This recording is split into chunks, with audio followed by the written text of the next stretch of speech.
Today, we're putting to the test two of the most highly anticipated foundation releases of the year. The Natasha Denona Hy-Glam and the Charlotte Tilbury Airbrush Flawless. This is a glowy serum and this is a full coverage matte formula. So we're thinking those two are apples and oranges, right? Well, I figured instead of doing separate reviews, let me do one review, one full day wear test, wearing them side by side. I thought I knew exactly what was going to happen. I thought it was going to be a straightforward comparison of a glowy foundation versus a matte foundation. Imagine my surprise when both gave me the exact same finish. How does that happen when they claim to be so different? I think I have part of the answer.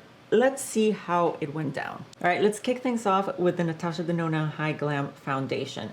I have it in the shade 5N because I have the same shade in her concealer. And since she made her foundation shades match her concealer shades, it was a perfect match. There's a total of 52 shades to choose from. It was formulated in Korea, but made in Italy. It's supposed to give you a glowy, but never greasy or sticky finish. And to prevent that weird separation we sometimes see of the foundations on our skin, Natasha says that the pigments are merged with the base at a chemical level. The texture is very thin. I don't detect any fragrance at all. It gives a medium coverage from the get-go, which is really nice, so you don't have to sit there and build until you get to that medium coverage. This formula is self-setting, so it's your choice whether you want to set it with powder or not. But if I'm not going to set it with powder, I do want it to dry down completely. And it does, but it takes about 10 minutes for it to fully dry. And I'm talking about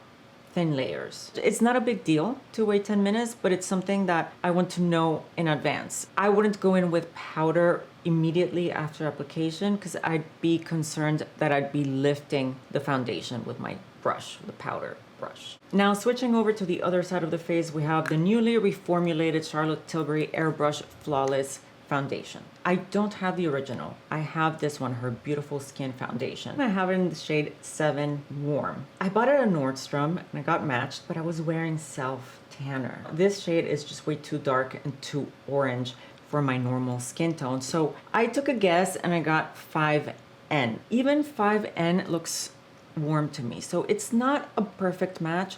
It's all right, but it's not like the Natasha Denona that matches me perfectly. The texture here is a complete contrast. Natasha's is very thin and this one is very creamy. You can feel that it's more substantial. It has no fragrance, but let's look at the shelf life here. Both 12 months. It is full coverage and the finish is soft matte, whereas Natasha's is glowy. So we're expecting very different finishes here. It dries down very, very quickly and completely. You really have to work fast with this one. As soon as it's on the skin, it's giving me an immediate full coverage. Yeah, it gives me that airbrushed look immediately.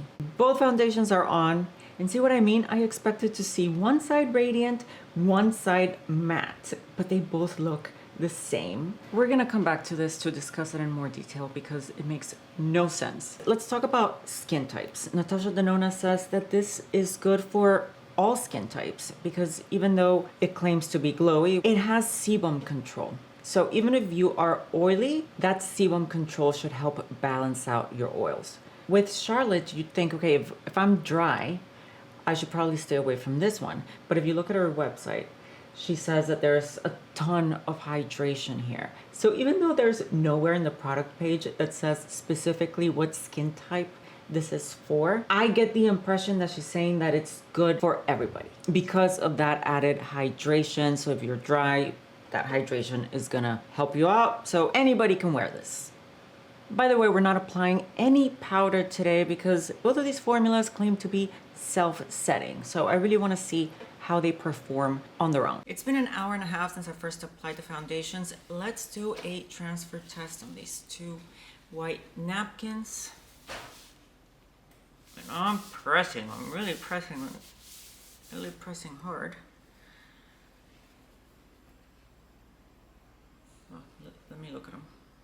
They both have a little bit of transfer, but it's very minimal. So if you want that extra layer of insurance against transfer, you can always set the foundation with some powder. All right, it's been about 5 hours since I put these foundations on. Now it's where we really start to see how these foundations perform. The most surprising thing to me is what I've mentioned before, that both of these foundations are giving me the exact same finish. According to their claims, I should be seeing that one side, the Natasha side, has a glowy finish and the Charlotte side has a soft matte finish, but they're both giving me the same beautiful natural look. What I'm loving about the Natasha Denona side is that it looks so natural, just like an evened out version of my bare skin. I'm also not seeing any oil at all, and I haven't had to blot or touch up. There is some mild creasing in my smile lines, but it's so minimal that I wouldn't feel the need to even buff them out with a brush or with my fingers. And that's it. Then on the other side, the Charlotte side, I'm very impressed with this side as well. For a full coverage foundation, it doesn't feel heavy at all. I actually don't feel it on my skin. I'm not seeing any fading, even after, drinking water and eating. This foundation is locked in.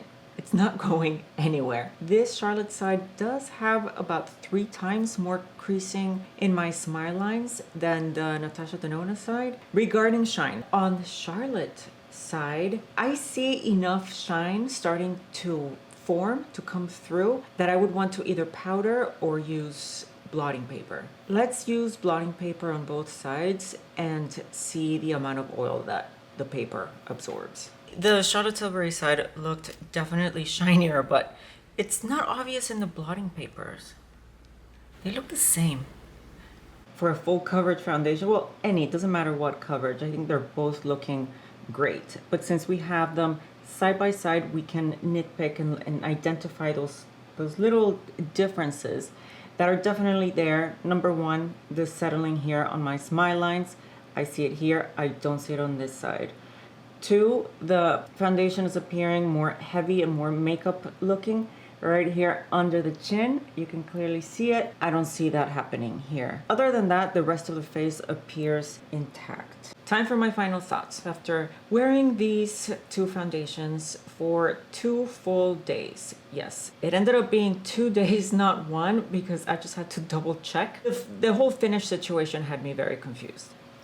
Both of these foundations are doing something really smart that I think gets lost in all of the marketing noise. They're both laser focused on looking like real skin, just through completely different routes. The Natasha Denona is like that friend who just shows up and looks effortless and all put together and swears that they just threw something on. I'm saying that because it feels like nothing. It wears impeccably, but gives you that confidence boost of knowing that your skin looks flawless. The creasing was almost non-existent without setting powder, which is pretty impressive. Now, the Charlotte Tilbury is like your reliable friend who always shows up looking polished. It is more present on the skin, yes, but it commits to the job. Now, it did crease more in my smile lines though. I had to buff it out with my fingers a couple of times, twice to be exact, throughout the day. But here's the thing. This is a full coverage foundation that I did not set with any powder. The fact that we're talking about just minor creasing that I could easily smooth out with my finger, I think that's pretty good. That's why, despite all their different marketing claims, they both ended up looking like my skin, but better. That's all I got for now. I will see you in the next one. Bye!